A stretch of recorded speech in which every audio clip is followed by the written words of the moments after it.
You ready, Nick? Let's get him.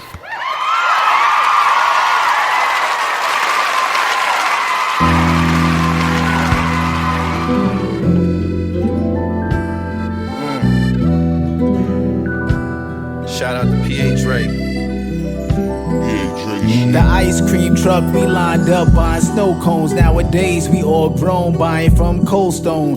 Years later, coming out, he's still on parole home. Asking the loan close, we now own home loans. Outside the fries and chicken business, caught Johnny slipping, looking like a video game glitching. How his body That's what I need. I need some more of that music. Shout out to Wordsworth, legendary MC from the legendary, iconic Lyricist Lounge show. Used to appear on MTV. We dug him up. He's a school teacher now out there in New York City, and Dre had been working out with him. So, you know, it was only the right thing to do for me to bring him onto the project. Shout out to PA Dre, and shout out to everybody who's going to appear on my upcoming album, Pillmatic. Nick, you want to give him another little? It gets better now with time, and I hope you'll see the sun when it's time, yeah. Living my truth, you're gonna die a liar. Half the congregation either supply or bias. Hell will even fly the choir.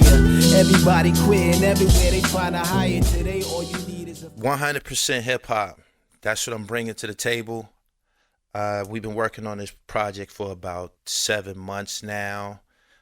The wheels are just starting to turn rapidly. Shout out to everybody who's appearing on the album. Yuck Mouth, Noah the Flood, Big Ooh, Sadat X from Brand Nubian, Ito, Willie the Kid, Smooth, Hush Kingpin.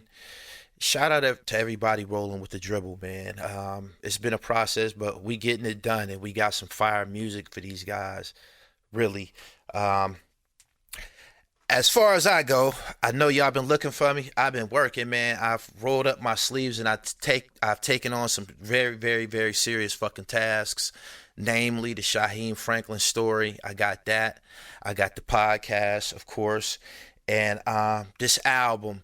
The album, I got a couple of deals on the table. Shout out to PA Dre, man. We gonna come out with a vinyl set, and we currently in talks with Fat Beats right now to get the distribution deal.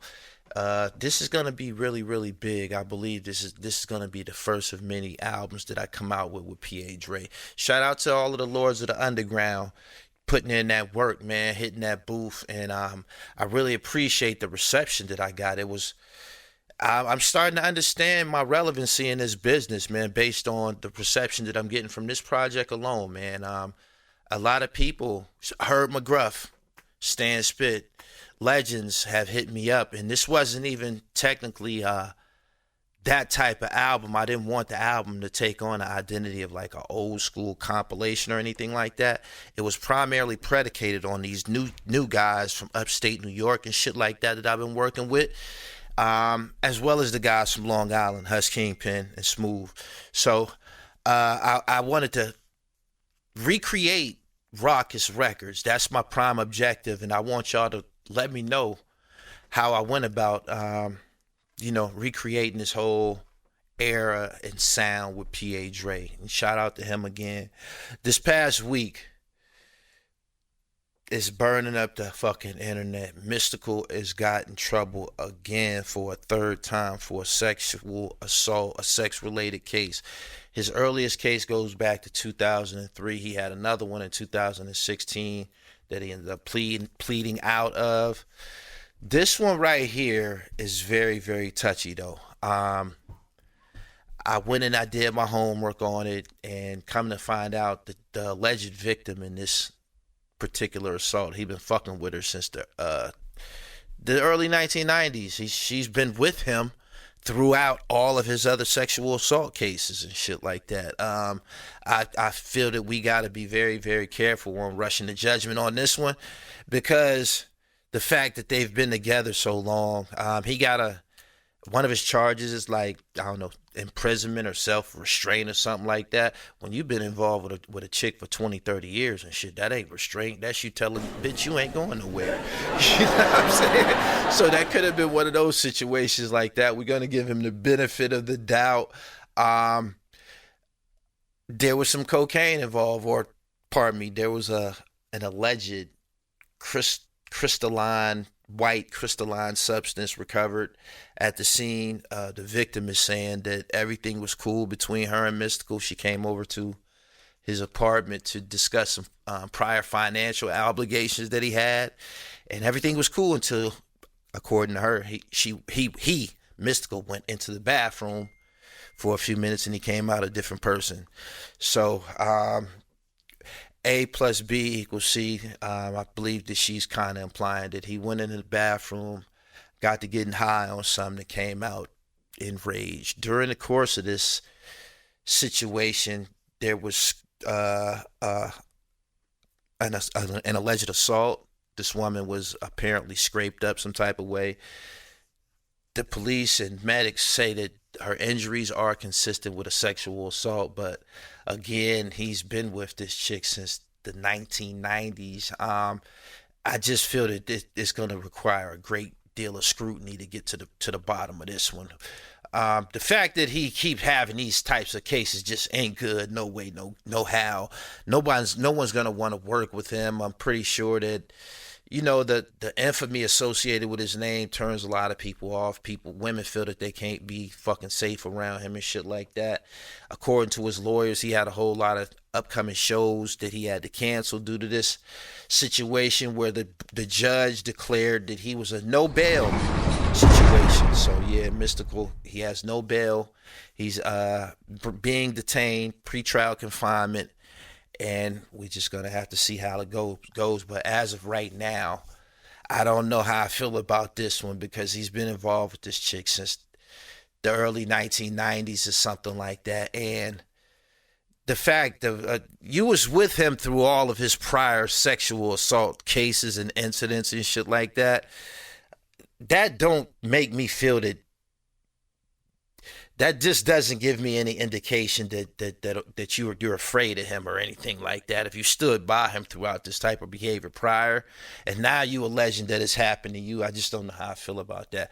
I do know that, you know, scorned women, they do a lot of rotten shit, and this possibly could have been her way of removing him from her space. You know what I'm saying? She knows his history. I know where to fucking get you out my hair if I call and say this.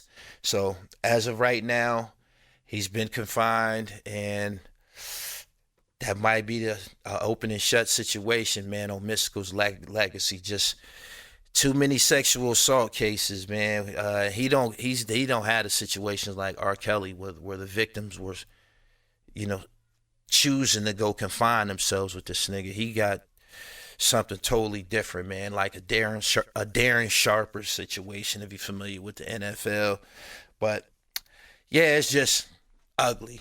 Getting back to my upcoming album and why it was necessary. I'm not an MC. I'm not a rapper. I never was good at it. I believe at a point in my life I might have tried it, but it was never nothing that was going to happen for me.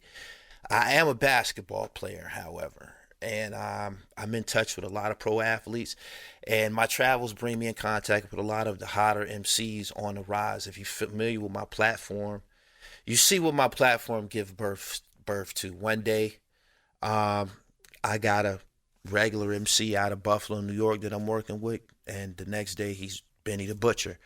Poof, just like that. Same thing with 38 Special out of Rochester. Working with the guys out of The Rock. Poof. Rome Streets out of Brooklyn. Another underground guy. Went on to do great things. So if you in tune with music, and then if you in tune with trends, and you in tune with the cool table, you should 100% be in tune with this upcoming project.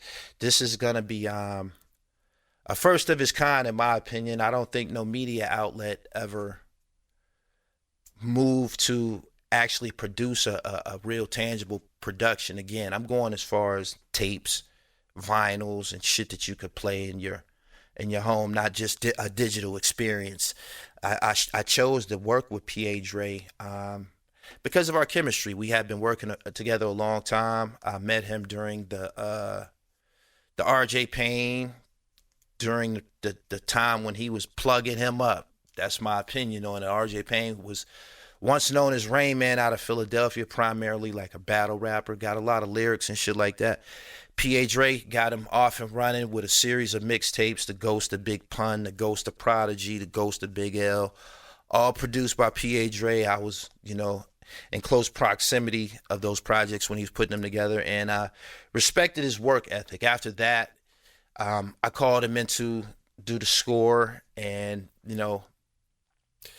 give me some background music for my Haitian Jack Speaks projects, Haitian Jack Speaks 1 and 2. And he ultimately ended up recreating Against All Odds, the Tupac track, because I can't use Tupac's track. It's copyrighted. It belongs to Death Row. He recreated me in Against All Odds, and from that point on, I knew that he was very, very gifted with music. And just somebody that I had a strong chemistry with. As far as the MCs, everybody that you're going to hear on this album, they 99% of the time appeared in front of my camera. A lot of people was hitting me up. I got a crazy response from dudes hitting me up, sending me music like, yo, I'm trying to get on the album. Respectable guys, but they hadn't made it to the point of appearing on my platform yet. So it's some uniform. I do this in uniform. It's a couple of steps, you know what I'm saying, to get to a point where I'm investing money in you. The guys that's on this album, I did invest money into this album. I solicited Big Rube from the Dungeon family for the intro. And a few of the guys to get things, the digital art, I handled that. I got merchandising. I paid for that, and I'm ready. I hopefully we release around back when time for school, when people going back to school, high school and college, September, Labor Day, shit like that.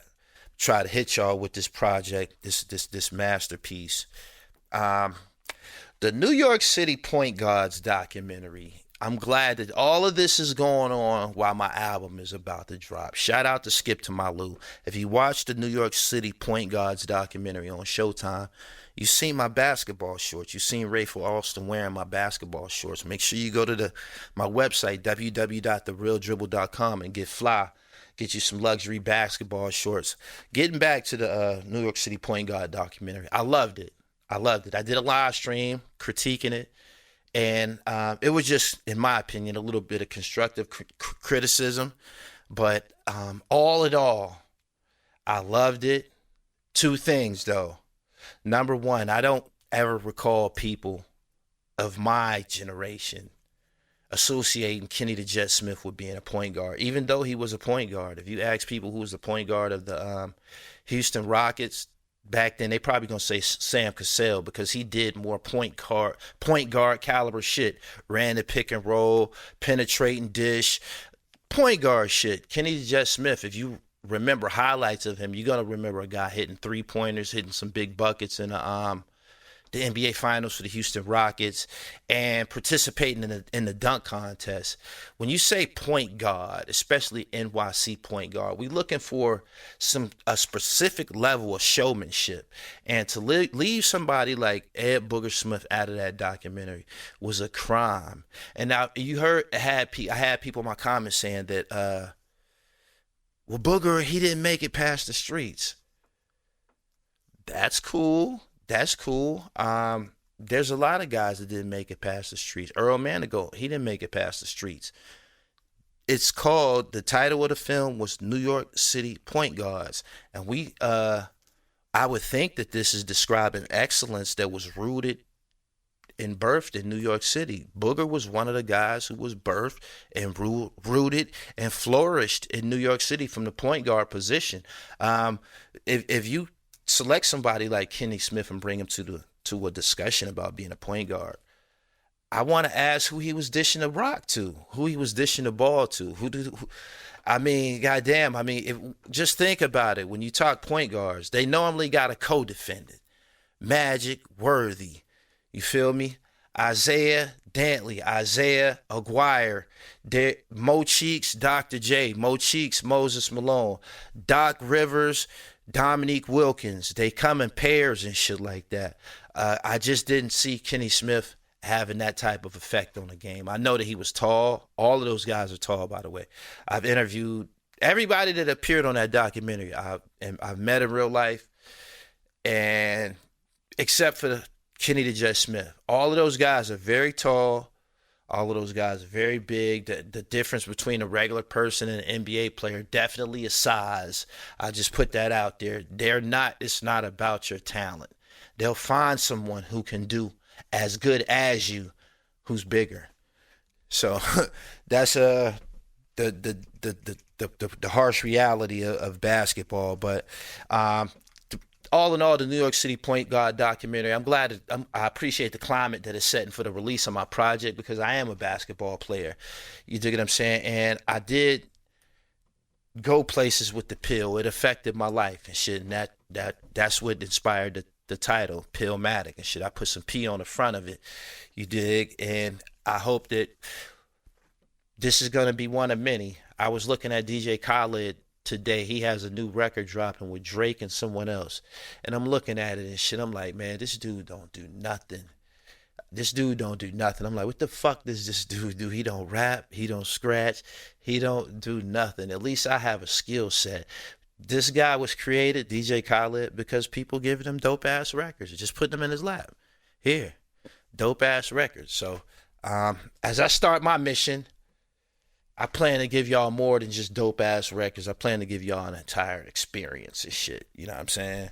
So all in all, I know it's been around a minute since I've been on here recording with the on the actual podcast. It's because I've been busy, man. I've been busy trying to find perfection. I'm looking at the complexion of the internet and how it's changing so fast, so fast. Every day there's a new person online. There's a new podcast online. There's a new person coming on the internet with this dream of blowing up. And I'm watching this shit. I'm watching people imitate my style of media. I'm watching people put out similar titles and shit like that. And I'm just stuck on trying to find a way to make my shit better and keep my shit more polished than the rest. So that's why the podcast might seem to be moving at a certain pace. It's because I want it that way. I don't get caught up into the latest topics and shit like that. A lot of people that got killed within the last couple of weeks, Jada Youngin, and it's always a niggerly topic that's trending. I don't want that shit on my platform. It happens all too often. I don't want this to be the platform where you come and get that style of media. So I often overlook a lot of shit in my quest to give y'all something a little bit more potent, and that's what it is. I was looking at some videos on YouTube between the cities of New Orleans, Philadelphia, and New York. And I just have to point this out, and it's bad. It fucks with me. So many of the drill rappers are former basketball players. I watch so many documentaries, man, and so many pieces on this little drill culture that's going on in the world. And the victims he always has an old basketball picture. There's always someone on there saying, man, he was dead nice. Or there's people in the comments saying, man, he wasn't even that type of person. Them niggas got to acting like that within about 18 months. I see that often.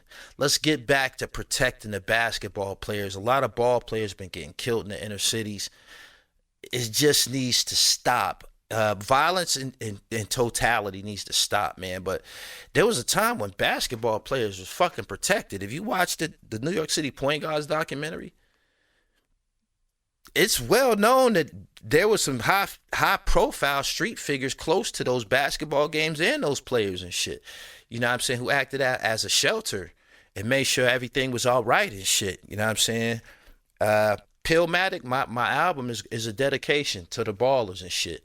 Word up. Everybody who ever used this basketball, man, if this ball ever touched your life and shit, I'm going to provide y'all with a dope-ass soundtrack to work out with, to smoke to vibe to, courtesy of P.A. Dre. I'm about to get up out of here. I only came through it for a minute because after this little brief recording right here, I have to record some vocals for the album. So shout out to Nick. Nick, could I get another leak before I get up out of here? Yeah, go ahead and get these niggas something. I appreciate everybody for tuning in, man. Subscribe to the channel on YouTube, The Real Gully TV, hip hop, sports, and fashion. Follow me on Twitter at GullyTV1. And of course, Instagram at IamGullyTV_. Fuck with your boy. I'm keeping this shit hip hop, sports, and fashion. Shout out to Shaheem. The documentary is coming soon. Shaheem on the album too. I know I'm forgetting some people. If I forgot your name, I apologize. But we gonna deliver this shit. We gonna win, and we gonna keep winning. Nick, I appreciate you, man. Dribble me up out of here.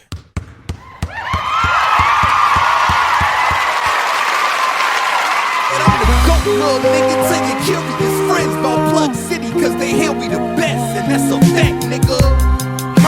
Pillmatic was an appropriate title, you know what I mean? A spinoff of Nas's coming out party in the hip hop business in 1994, Illmatic. But I'm a basketball player, so I put the spin on it. And what we have here is a perfect digital NFT. Shout out to PA